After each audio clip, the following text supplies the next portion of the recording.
Hey guys, sorry for the crappy audio again, but it's 1:45 in the morning and I can't sleep. I was trying to read another book that I'm trying to read, but it's not really working. Usually it tires me out. It's not working tonight. So I decided to read some of my favorite poems from Mother Said by Hal Sirowitz. I'm a big mama's girl, so of course the book jumped out at me and I love it. Don't eat any food in your room, Mother said. You'll get more bugs. They depend on people like you. Otherwise, they would starve. But who do you want to make happy? Your mother or a bunch of ants? What have they done for you? Nothing. They have no feelings. They'll eat your candy, yet you treat them better than you treat me. You keep feeding them, but you never offer me anything. Don't swing the umbrella in the store, Mother said. There are all these glass jars of spaghetti sauce above your head, and they can fall on you, and you can die. Then you won't be able to go to tonight's party, or go to the bowling alley tomorrow, and instead of celebrating your birthday with soda and cake, we'll have anniversaries of your death with tea and crackers. And your father and I won't be able to eat spaghetti anymore, because the marinara sauce will remind us of you. Don't lean on the display window, Mother said. It might shatter, and if by some lucky miracle you don't get hurt, the manager of the store will make me pay for it. At first I'll try to pretend I'm not your mother, but the urge to smack you will probably be greater than the act of disownment. And how would you get back home if I sneaked away? I keep imploring you to look at street signs once in a while. It might even improve your reading score. Mother wouldn't let me sleep with my head next to the open window. She didn't want me to catch a cold, so when I had trouble falling asleep, I could feel the wind tickling my feet. There was nothing to do that summer but pretend I was dead. I wish I could still see her after I died, so I could watch her miss me. But I kept saving my death until it had more value.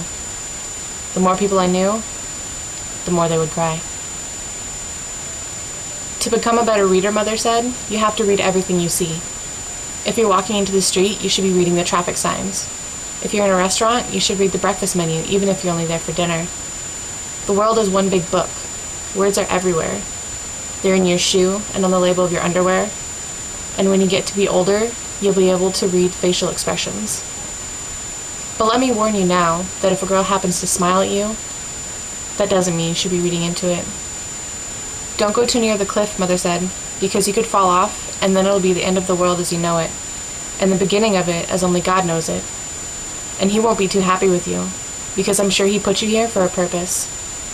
Or he wouldn't have made it possible for me to have you. And when he finds out that you ended your life prematurely, he might want to send you back. But you won't be coming back through me. I'm too tired to have any more children. I hope you're not one of the sons, Mother said, who as soon as he leaves the house, forgets that he has a mother. And if I give you a kick every now and then to keep you in line, just remember that when I was pregnant with you, it was you who kicked me first. I'd eat 2 ice creams for dessert, one for me, the other for you, but instead of swallowing it like a normal fetus should do, you just kept your mouth shut. And when I went to see the pediatrician, he told me that I was gaining too much weight, and I had to watch my diet.